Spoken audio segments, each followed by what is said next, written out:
Assalamualaikum warahmatullahi wabarakatuh. Halo teman-teman, kami dari kelompok 2 akan menjelaskan tentang 9 format berita dalam televisi. Kelompok kami terdiri dari Salma Nur Afafi, Syarifatus Sufyan, Nur Rofida Femilasari, dan Rahma Indika. Kali ini Salma akan menjelaskan tentang reader dan voice over.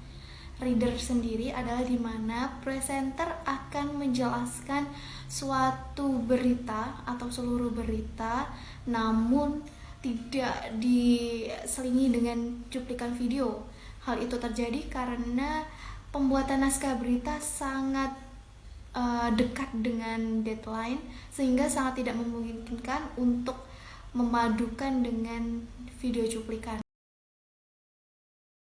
Sampaikan perkembangan kasus COVID-19 di Indonesia, pemerintah mengumumkan tambahan 5.560 kasus baru sehingga total kasus positif COVID-19 di Indonesia menjadi 1.334.634 orang. Pemerintah juga mengumumkan tambahan 6.649 pasien sembuh dan totalnya kini berjumlah 1.142.703 orang. Sementara itu terdapat penambahan 185 pasien positif yang meninggal dunia. Jika diakumulasi per minggu 28 Maret terdapat total 36.166 jiwa yang meninggal dunia akibat COVID-19.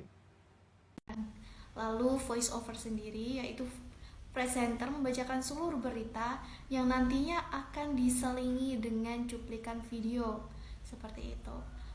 Pemirsa, banjir bandang menerjang wilayah kota Cilegon, Banten.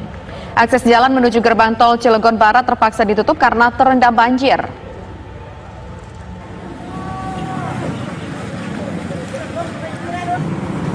Akses jalur menuju gerbang tol Cilegon Barat terendam akibat dihantam banjir bandang yang terjadi di Kelurahan Kota Sari, Kecamatan Grogol, Kota Cilegon, Banten pada Senin siang. Banjir bandang terjadi setelah hujan dengan intensitas tinggi mengguyur wilayah Kota Cilegon. Voice over plus grafik, format berita TV yang lead dan tubuh berita seluruhnya dibacakan oleh presenter, lalu didukung oleh adanya visual berupa grafik. 34 provinsi di 416 kabupaten kota telah terpapar virus corona. Pemerintah mengimbau masyarakat bersama-sama memutuskan rantai COVID-19 dengan menjalani norma hidup baru atau new normal berbasis pola hidup bersih dan sehat.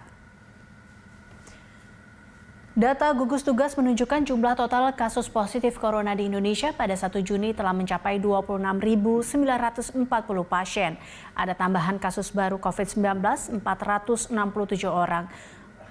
Menurun jika dibanding 31 Mei yang Sound on tape, presenter hanya membacakan lead in, kemudian disusul dengan video wawancara dengan narasumber. Beralih ke informasi lainnya, Komisi 3 DPR mengecam keputusan Polri yang dianggap tidak memiliki parameter yang jelas soal perilaku baik dan berprestasi yang menjadi alasan AKBP Raden Brotoseno tidak dipecat dari Polri meski telah divonis bersalah dalam kasus korupsi. Polri disebut membela anggotanya secara berlebihan dan dinilai akan merusak citra institusi. Berarti posisi institusi kepolisian ya terlalu membela anggotanya. Nah, terlalu membela anggotanya inilah menurut saya yang akan merusak citra kelembagaan. Voice over plus sound on tape, presenter membacakan lead in dan isi berita, kemudian disusul dengan video yang tetap diiringi oleh suara presenter, setelah itu video dan suara wawancara narasumber. Dihadiri oleh ratusan tamu undangan.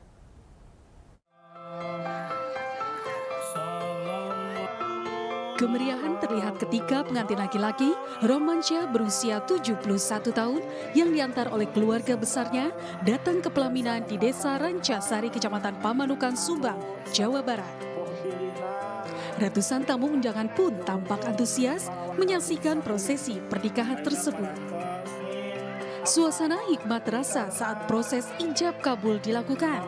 Maulani putri kandung Bapak Layan mas kawin berupa emas 15 gram kotak. Pengantin perempuan Dila Maulani berusia 19 tahun terlihat bahagia ketika suaminya selesai melakukan ijab kabul. Kakek yang memiliki seorang anak dan seorang cucu ini menikahi Dila setelah menduda selama 1 tahun karena ditinggal meninggal oleh sang istri tercinta. Dila mengaku sudah lama mengenal suaminya tersebut, namun baru-baru ini hubungannya semakin dekat. Jodoh ya? Ketemunya kapan sih, Teh? Udah lama. Oh, udah lama.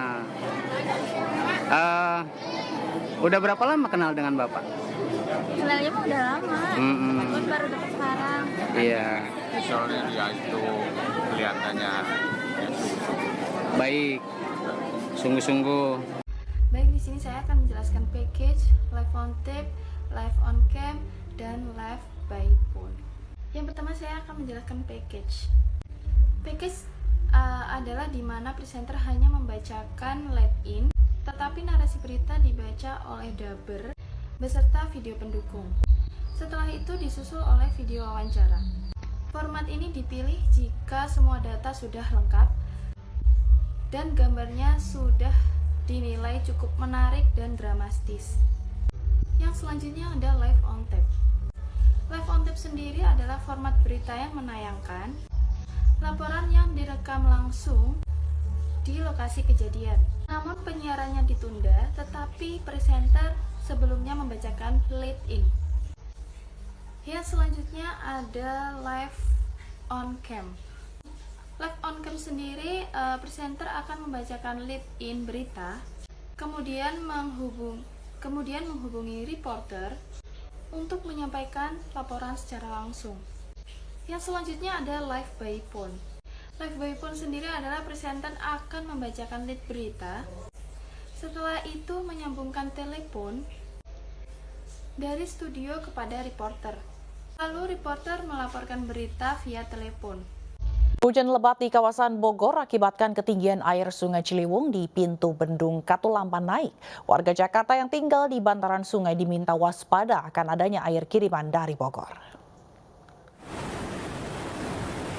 Debit air Sungai Ciliwung di pintu bendung Katulampa naik hingga 170 cm atau siaga 2. Kenaikan debit air dipicu hujan lebat di kawasan Bogor dan sekitarnya.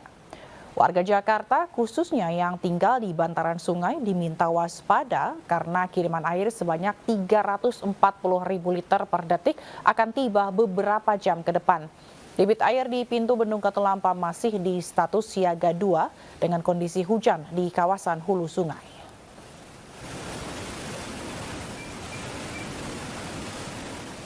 Warga yang dihilir, kami harapkan warga yang dihilir Katulampa, Bogor dan sekitar Bogor, kawasan Jakarta tetap waspada dan siaga menjelang musim penghujan di kawasan Bogor sampai Jakarta ini yang harus kita waspadai.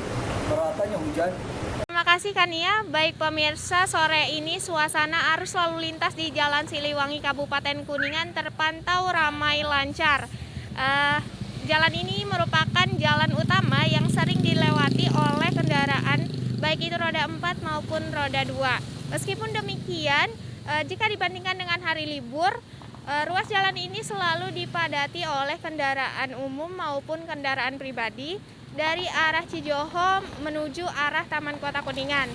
Oleh karena itu, untuk Anda para pengemudi yang ingin melintas membicarakan ditemukannya jenazah Angelin bocah 8 tahun. Kali ini kita sudah terhubung dengan Bapak Heri selaku Kabid Humas Polda Bali. Selamat sore, Bapak. Selamat sore, Mas Emi. Oke. Ya, selamat sore Bapak Heri. Pak Heri mungkin bisa diceritakan seperti apa kronologis penemuan jenazah dari Angelin ini? Ya, jadi saya kira pertama saya atas nama Polda Bali dan jajaran turut berbelasungkawa yang mendalam atas meninggalnya anak kita Angelin yang hilang pada tanggal 16 Mei kemarin. Memang segala upaya sudah kita lakukan dari mulai kita menganggap bahwa Angelin ini hanya lari dari rumah atau pergi dari rumah atau mungkin ada tindak pidana penculikan. Sehingga kemarin kita berupaya untuk melakukan kegiatan pencarian bahwa berpikir bahwa Angelin masih hidup. Sehingga setelah kita berjalannya waktu dari mulai tanggal 16 Mei kemarin sampai saat ini ternyata Angelin informasi sekecil apapun tidak pernah kita dapatkan. Kemudian kita evaluasi tentang pelaksanaan kegiatan itu dengan juga mendasari tingkah laku dari orang tua maupun keluarga yang ada di rumah di dalam TKP tersebut.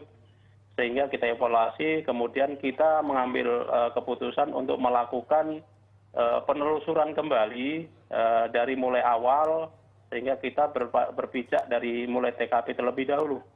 Kita lakukan pemeriksaan TKP secara teliti dan yang dilakukan oleh Polresta Denpasar, kemudian gabungan dengan Ditreskrim dari Polda Bali, kita bisa mendapatkan atau menemukan yang pertama adalah ada tumpukan tanah di sekitar pohon pisang di dekat kandang ayam, adanya tanah, kemudian yang ditutupi oleh sampah-sampah, sehingga memang kalau kita lihat sepintas tidak ada beda, tetapi setelah kita teliti, kemudian kita bongkar, ternyata memang kita temukan jasad seorang anak yang kita perkirakan adalah Angelin. Ya. Ya, Bapak Heri, seperti yang kita ketahui bahwa hari ini juga sudah dilakukan otopsi, dan seperti apa sih Pak hasil dari otopsi yang dilakukan hari ini? Jadi betul, kalau setelah kita lakukan pembongkaran, kemudian kita bawa ke Rumah Sakit Sanglah, kemudian memang. Sekian penjelasan dari kelompok kami tentang 9 format berita dalam televisi. Untuk lebih kurangnya kami mohon maaf karena kami juga masih belajar di sini. Jadi terima kasih atas perhatiannya. Wassalamualaikum warahmatullahi wabarakatuh.